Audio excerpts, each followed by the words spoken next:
Okay, what's this about? Hello, women's hockey fans. Welcome to a bonus episode of the Founding Forward podcast. I'm your host, Erica Ayala. Now, this bonus episode, a little bit different. Usually we do bonus episodes, and it's because they're focused on women's hockey outside of the NWHL. This is still mostly an NWHL-centric podcast, at least our regular episodes. However, this bonus episode is the first installment of a series called The Original 8. Yes, for the original 8 players as members of the National Women's Hockey League. Each of these players is a founding member of the NWHL, and some of them still play for the team that they played for in the inaugural season, which also makes them founding members of their respective team. So, those players who are founding members of the league and of their team are as follows: Shannon Doyle and Jordan Brickner of the Connecticut Whale, Madison Packer and Kiira Dosdall-Arena for the Riveters, originally the New York Riveters, now known as the Metropolitan Riveters, Jillian Dempsey for the Boston Pride. Those are your players that have played on the same team. Those are the 5 players, 5 of the 8 that have played on the same team for the last 5 years. That's a great musical, and I also enjoyed the movie version of the musical, but we're not talking about the last 5 years. But you should go check that out. Really good stuff. Anyway, back to women's hockey. So those are the 5 players that have been with the same franchise for the last 5 years. Then you also have, rounding out the original 8, Corrine Bowie, who won an Isabel Cup alongside Jillian Dempsey with the Boston Pride. Then she turned around and beat Jillian Dempsey alongside the Buffalo Beauts to win her second consecutive Isabel Cup. She's only one of 2 players in the league to win back-to-back Isabel Cups, and both players have done that with 2 different teams. So Corrine Bowie and then Harrison Brown, one with Bowie and then one with the Riveters. He did. Okay, anyway, enough trivia. So you've got Corrine Bowie, then you also have Kaylee Fratkin. Now, Kaylee Fratkin is one of the OGs that has played with the most teams, but it seems that she's put a pause on her traveling days and is sticking it out with the Boston Pride. Now, Kaylee Fratkin originally is a founding member and an inaugural season member of the Connecticut Whale. She then played with the Riveters and, as I said, has stuck it out with the Boston Pride, looking to perhaps get the Boston Pride another Isabel Cup championship in season 5. We'll see, to be determined. And then we have Elena Orlando. Elena Orlando originally played with the Riveters. Elena Orlando originally played with the New York Riveters, so alongside Madison Packer and alongside Kiira Dosdall-Arena in season 1. But from season 2 through 5, she's been with the Connecticut Whale, holding down the blue line with Jordan Brickner and Shannon Doyle. So with those 3 players as founding members of the league, but that have transitioned to new teams, that rounds out the original 8. On this first episode, and for those of you who are part of the Patreon posse, you would have heard this episode already. We're going to hear from Kiira Dosdall-Arena. She's going to talk about the last 5 years and perhaps the next 5 years of the NWHL. Always fun to talk with Kiira. So without further ado, here is the interview. Okay, what's this about? This is going to be about... You're one of 8 players that have been in the league since the beginning. But I'm going to switch it up because I know I've talked to you about this before. I'm going to ask you to talk about some of the other 5-timers, but you can't talk about anyone that's been your teammate. Kiira Dosdall, we're here in New York City. You just finished... Woo! Just finished a clinic out in the elements. How did that go? It was frigid, and my toe warmers did not work, and my toes were ice blocks, but otherwise, it's a blast playing hockey. Kids were having a good time, played a bunch of games. It was fun. And now we're inside, so hopefully you'll thaw out before practice. Yeah, I already feel better. Excellent. So today I wanted to talk to you a little bit about you being one of 8 players in the league that has been with the league since the beginning. You are also one of a handful of those players that has been with the same franchise since the beginning. So first, we'll just get general thoughts. When you hear that, when you reflect on your time with the NWHL and with the Riveters, what are some of the things that stand out? Like memories? Yeah, whatever like comes to the front of your mind. You can keep it positive if you want. I'll definitely keep it positive. I mean, all my memories are completely positive. Good it's memories. one of the most favorite things I've done in my life is be a part of this league. Memories with just teammates in the locker room. I'm so grateful for the friends I've made. I've made some of my best friends in 5 years, very unexpectedly, I would say. And just all of the things like this, like these clinics that we get to be a part of, that's one of the drivers for me to keep being involved in it. It's the thing I love the most, the sport, but it also keeps you connected to these physical events that help grow the game and get kids excited. And that's one of my favorite parts about it. I think those are the memories that stand out the most, are just everyday times in the locker room with your buddies, outdoor events with kids. Winning the SBL Cup championship was a big highlight. Yeah. That works. Going to Japan, forgot about that. I don't know. I could go anywhere with this answer. I mean, I love it. I'm here. I'm just open-ended. We can talk for days. But I like that Japan trip. Let's stay there, because that was something that, I mean, the league was brand new. The team, you know, not everyone had been playing together at any level, whether I was college or even in like a rec league or something like that. And then I guess it was at the end of the 2015 part of the year, or was it 2016 that you guys went? It was 2015. 2015. So right. So at the end of like that first part of the season, you get to travel to Japan together to play hockey against the national team. Well, the Japanese national team.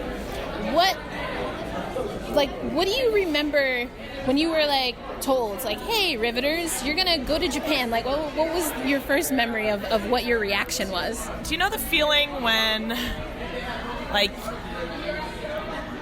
you're about to get a test back and then you realize you got a 101%, or when you've been waiting to hear back from like a job and you realize you got it?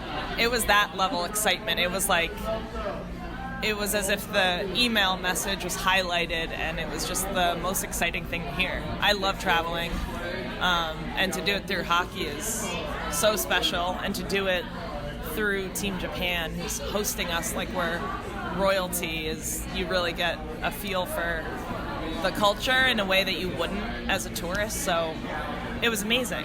Yeah, that's awesome. I want to actually flash forward a little bit, because I saw that one of your former teammates, Nana Fujimoto, actually sent some sake over for the Riveters after you guys won the cup. Did that ever make it to the team? Not that I recall. Maybe, but it was not well communicated then. All right. Champagne made it to the team. We have to follow the sake. There was a post. There is an official post. My memory is also terrible, so I also tend to be out of the loop all the time. So who knows? All right, we'll have to follow up on that. We'll have to follow up on that. All right, but that was a Riveters team. I think that was definitely struggling. I don't even know if you had half of your wins that you get for the season by that time in that season, but. It seemed like that trip definitely was a turning point for that team, and that there are some memories that were able to be made there, including, I believe there was a group of people that got lost. Were you in that group that got lost? No. I don't think so. You didn't get lost. I remember the people, I remember the drama. Oh, I know who it is. I remember. I don't think... I can't even remember. I don't know. People got lost. It could have been me. People got lost, but they got back. Yeah, there was definitely a bonding. Honestly, some of my clearest memories are of the plane rides. It was like so fun. We just took over the back of a plane for 10 hours and really bonded. That'll do it. Yeah. That'll do it. I think what was also interesting about that series, if I'm not mistaken, is that Danny Ryland hit the ice with you guys. That is a true fact. What was she looking like out there? Do you remember? She could have been on our team, for sure. She looked like a Riveter. Actually, I very clearly remember Chad coming into the locker room screaming at us and saying the only person working hard was Danny. She was showing us up. Oh, wow. Had to kind of... Yeah, she was tough. Yeah. In that first season, Haley Moore, I think, or was that season 2, also hit the ice. So there's like a string of, executives hitting the ice in the NW. Yeah. Maybe we'll get Shelly this year. I'm saying, stranger things have happened. In the NWSL, you had one of their coaches. They're like, we have too many injuries. We got to pull you onto the field. She's like, I retired, right? They're like, nope, you got to do it. This is good. Plant the seed. And Captain Picard comes back. Yeah. That'd be awesome. All right. As I promised, I'll get you out here on this. I want you to also think about some of the other pioneers that have been in this league that you've competed against. So you have Elena Orlando you competed with in season 1. Kaylee Fratkin. Fratty was with the Riveters in season 2. And of course you were with Madison Packer all 5 years. But when you think of Jillian Dempsey, who's been with the Boston Pride the whole way, Corrine Bowie started with Boston and then has really been able to make a mark for herself with the Buffalo Beauts. And then you've got Shannon Doyle and Jordan Brickner, who've been with the Whale. What have those players meant for this league, and what is it like to face up against them on the ice? Yeah, so all 4 of those players, and everyone, I think, whether I play with them or not, are some of the players I respect the most over the past 5 years. I'm not just talking about this season, like thinking about who they are as people and competitors are some of the strongest I've ever played against in my life, not only this league. I know a couple of them a little more personally and just great people on and off the ice. And for me, it was really exciting to see those names re-sign this year. I thought it was such a big moment, and for them as leaders and also for the league to get that kind of quality hockey player in person. I knew the league was going to be fine when I saw that. Probably shouldn't be saying that, but you know what I mean. I knew the league was going to be strong again in season 5. And then as competitors on the ice, I mean, I think we all have a special little bond now. It's like mutual respect. At least for me, I respect them, and they're all great players. Yeah. I actually want to expound upon that a little bit, because I think there's two things I want to talk to you a little bit about. One is just longevity. I mean, the NWHL, in comparison to a lot of other professional leagues, hasn't necessarily been around for a long time. But actually, on the women's side of things, 5 years is pretty good, especially for one league to be constant for 5 years. What do you think you wish people knew, fans, other players that are rookies this year, about what it takes to kind of stick with something for 5 full seasons? Definitely takes a lot of mental energy, I would say, to gear up again for another year. It's one thing to do it for one season, 6 months, but to continuously train and focus on it year after year and hold down a full-time job and, have flights canceled when you have to get to work and take your vacation days for hockey and it takes a lot of sacrifice and mental energy, I think, but I've always said this, that it's nothing we're not used to as hockey players. We've done this since we were 5. We've made sacrifices socially and time-wise and sleep-wise, and we've always had to balance. So in that way, it's the same as it's been, but it's tough to do year over year, but it's still fun. So And the other part of that I'm curious to hear your thoughts on is that between season 4 and season 5, and probably in a different way, but between season 2 and season 3, there were some really tough times. Season 2 to season 3, you had, one, you were going into an Olympic year in season 3, but you also were coming from the salary cuts and things changing for the league.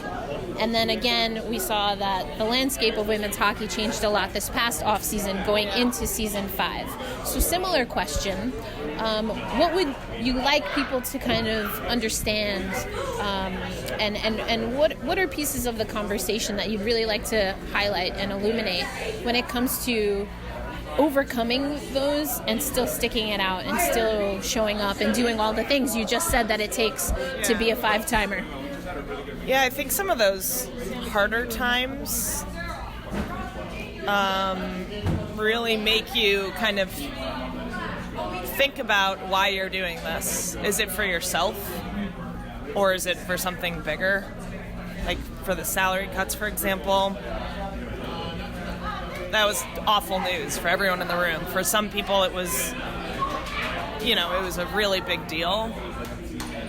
But I'll never forget that day. We talked about it, and we all put our stuff on and went out and played, because at the end of the day, everyone who's in this league and who continues to be in the league wants to grow the game, wants this to succeed, wants to see that women's sports is a feasible business.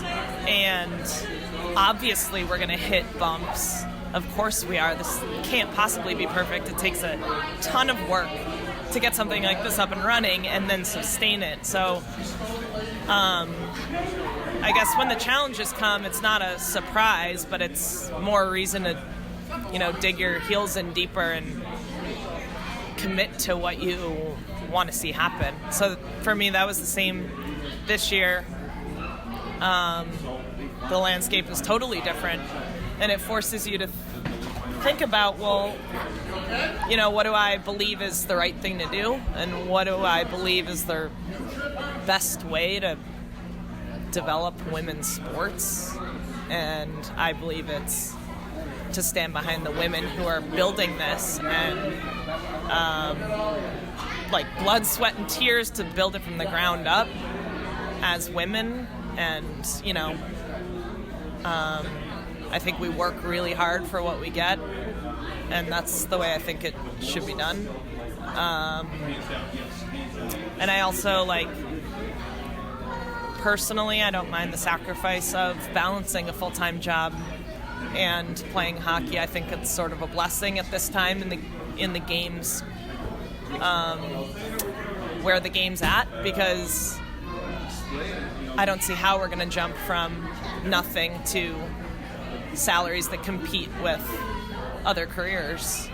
And so then if people are forced to choose, even if we got there, I think it's a blessing that I get to do both right now. I get to pursue a career, and I get to help build this. Yeah. You keep inspiring me to just ask more things. I always love talking to you. You're great. But stop. I love talking about this subject too. This is great. Big this passion is great. of mine. Especially the more the hardships come, or the more obstacles that come our way, I feel like the more passion people get about it. They either want to turn the other way and get off, or they get more and more passionate about it, and that's where I'm at. I get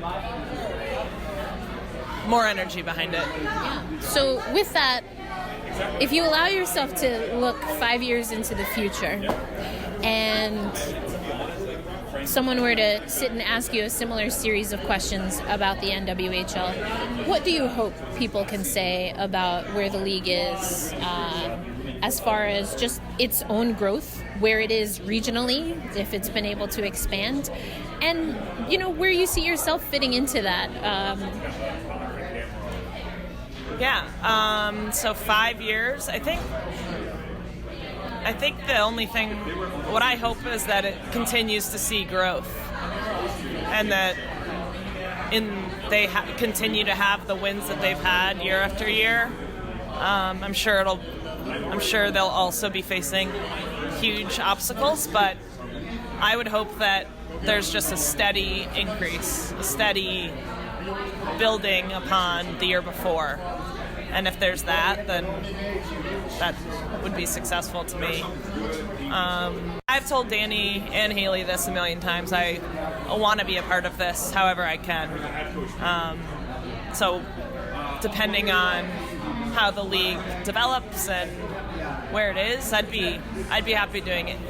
Just being involved with this in one way or another. I always want to be a part of it. I feel like, especially for the people who've been there since the beginning, it's like a little family, you know. We've all got each other's backs.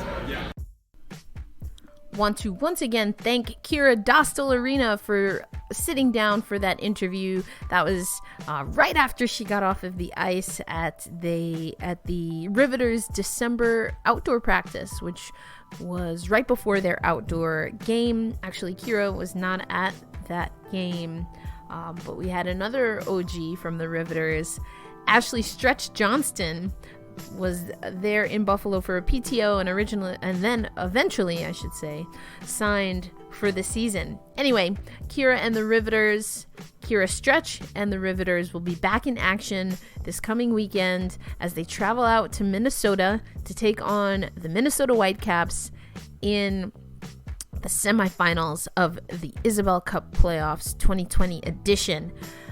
As always, thank you for listening to the Founding Four podcast and anything else we put out at Sports Talk with ELA. Thank you to the Patreon posse who keeps everything moving and grooving.